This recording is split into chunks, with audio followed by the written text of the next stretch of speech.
मम्मा जी अब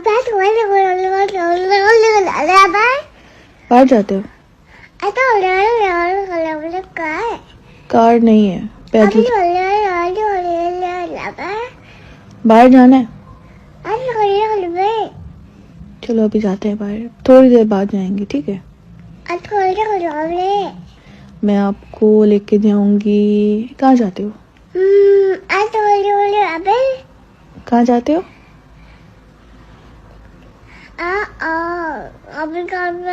लेकिन मैं आपको लेके नहीं जाती ना, आप बहुत तमाशा डाल देते हो बाहर जाके। आपने तमाशा डाल के गाड़ी ली थी ना उधर। बस मैं आपके साथ बाहर नहीं जाऊंगी अब। के बच्चे, अब आप सिर्फ बाबा के साथ जाओगे।